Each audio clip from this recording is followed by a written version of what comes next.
Wow. Ce peuple qui est sorti d'Égypte, au fond,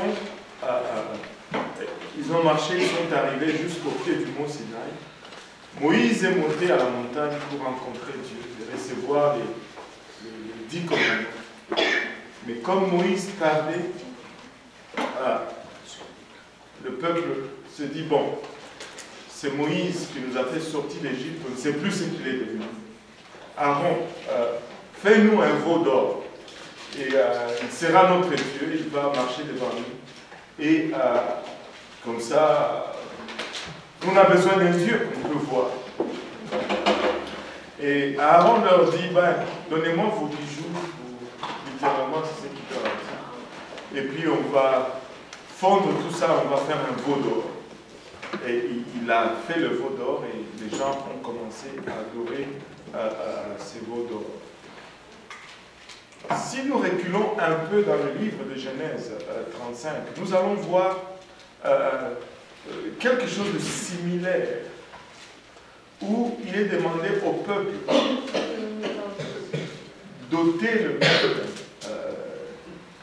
quincaillerie, si je peux utiliser ces mots, mais dans un autre but. Et justement, si nous ne faisons pas ça, ben, ce qui arrive, c'est ce qu'on a lu au verset 32. En fait. Regardez un peu Genèse 35, à partir du premier verset ici, je pense que c'est 35. Oui. 35, verset 1 à 5. Verset 1 à 5. Dieu dit à Jacob, lève-toi, monte à Bethel et demeure-y.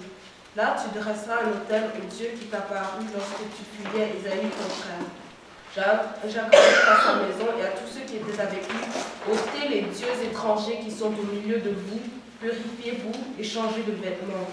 Nous nous lèverons et nous monterons à Bethel. Là, je dresserai un autel au Dieu qui m'a exaucé dans le jour de ma détresse et qui a été avec moi pendant le voyage que j'ai fait. Ils donnèrent à Jacob tous les dieux étrangers qui étaient entre leurs mains et les anneaux qui étaient à leurs oreilles. Jacob les enfouit sous le térébinthe qui est près de Sichem. Ensuite, ils partirent.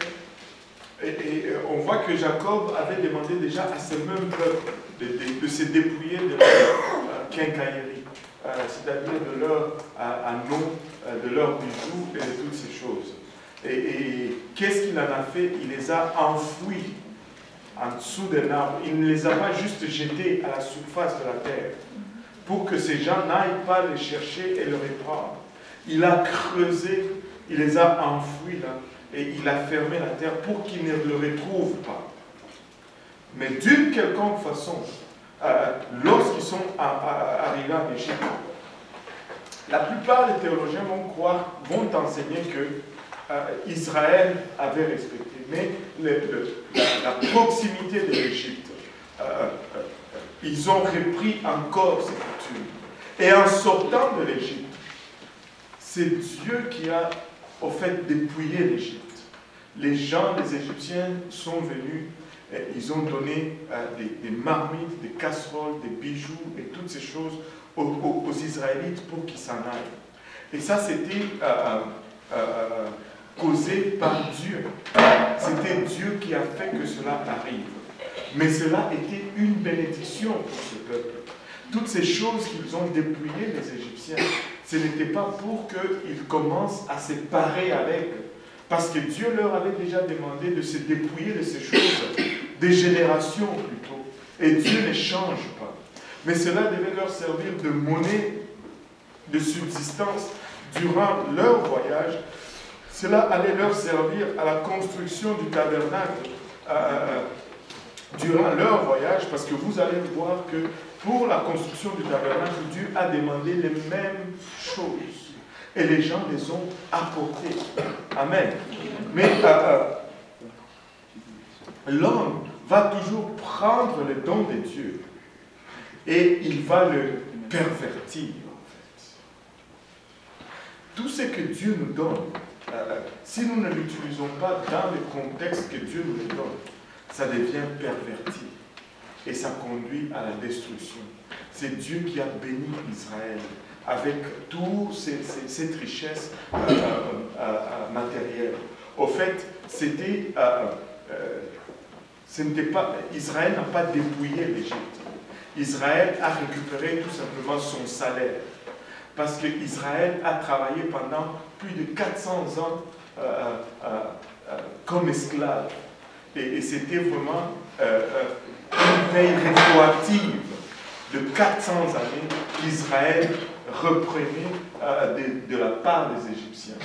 Mais arrivé au mont Sinaï, alors que Moïse traînait sur le sommet de la montagne, le peuple a pris ses bijoux, toutes ces pierres précieuses et ces métaux précieux que Dieu leur a donnés comme richesse, mais ils les ont transformés en une idole. Et ça, c'est vraiment l'avertissement que nous devons toujours avoir constamment devant nous. Ne jamais adorer la bénédiction, mais plutôt adorer l'auteur de la bénédiction. Ne jamais adorer, peu importe, et les bénédictions peuvent venir de plusieurs façons. Dieu peut te bénir avec un mari, mais n'adore pas le mari, adore Dieu. Amen.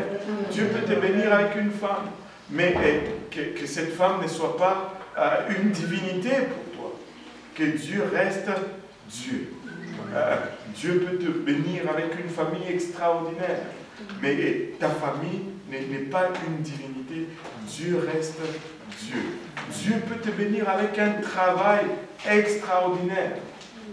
Mais là, le travail prend la place de Dieu dans ta vie. Non, que ça ne soit pas une divinité. Dieu peut te bénir avec un talent. Que le talent ne soit pas une divinité à ta place. Juste une parenthèse, j'allais oublier, j'ai oublié de demander ça lundi. Apparemment, plutôt hier, apparemment, lundi passé, un de mes amis est venu, moi je n'étais pas là. C'est Shane. Vous savez, la semaine passée, il m'est venu en tête comme je ne sais pas pendant combien de fois. Est-ce qu'il y a quelqu'un qui a pris son numéro? Tu as le numéro de ces chaînes? Tu es l'homme. Amen. Que Dieu bénisse du 15. Merci. Parce que j'ai trop lu ces chaînes de vie. Et quand on m'a dit qu'il était là, j'étais... Ah non. En même temps, j'étais content, en même temps, j'étais triste. C'était vraiment un sentiment partagé. Mais je ferme la parenthèse. Mais là, la bénédiction ne doit pas être une divinité dans ta vie. Amen. Garde une main légère sur ce que Dieu te bénit avec. Dieu peut te bénir avec une habileté. Dieu peut te bénir même avec un don spirituel. Mais que Dieu reste Dieu dans ta vie. Que Dieu reste Dieu dans ta vie. Amen. Amen. Alléluia. Je voulais juste revenir sur cela. Ils ont pris ce que Dieu leur avait donné. Ils ont commencé à idoliser cela. Ils ont fait le veau d'or. Et apparemment, c'est de là où vient le mot vaudou. Le veau d'or.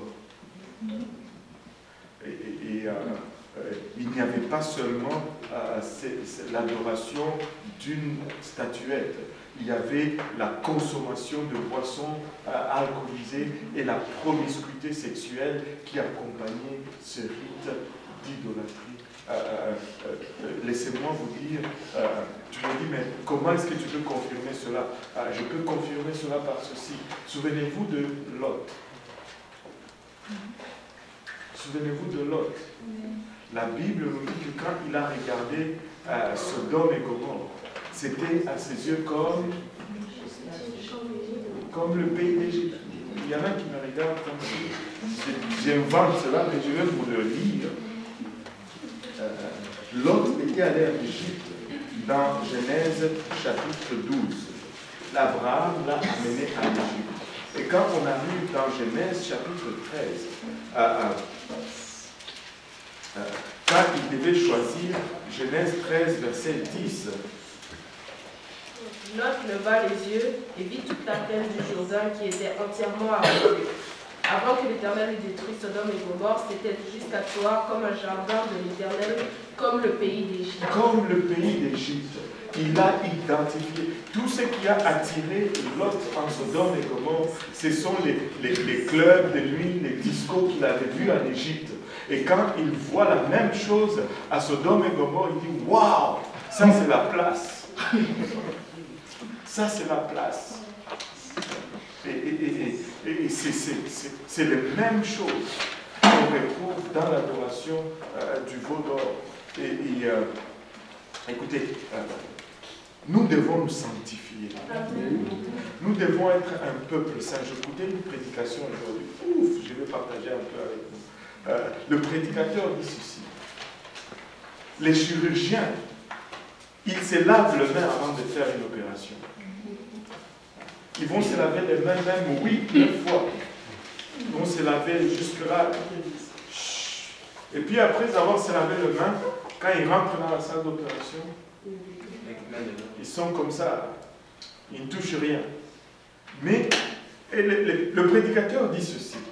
Les chirurgiens, après avoir lavé ses mains, ils ne circulent pas dans l'hôpital en train de crier « main propre, main propre, main propre ». Non. Il rentre dans la salle d'opération. Il dit ceci, les chirurgiens, s'il a les mains propres et qu'il reste à la maison, ces mains propres ne lui servent de rien. Mais ces mains propres sont utiles dans la salle d'opération. Et ces mains doivent être propres pour que lorsqu'il va opérer, qu'il n'amène pas d'autres problèmes dans le ventre de la personne qui l'opère, par exemple. Si nous ne sommes pas sanctifiés, nous n'allons aider personne. Nous allons juste leur apporter des problèmes. Nous allons les contaminer. Mais après que nous nous soyons sanctifiés, nous devons aller dans la salle d'opération. Dieu ne nous sanctifie pas pour que nous restons à la maison comme ça. Si nous restons à la maison, notre sanctification ne nous sert à rien. Nous devons évangéliser. Après que nous soyons sanctifiés, nous devons aller dans la salle d'opération. J'ai aimé cela. Nous devons être un peuple saint. Nous devons être un peuple saint. Alléluia. Gloire au nom de Jésus. Maintenant qu'on a ouvert, je n'ai pas de temps. Il est quelle heure pour que je puisse avoir aujourd'hui? 20h16. Donc, je suis en retard de 5-6 minutes à peu près là. Et voilà, ma batterie,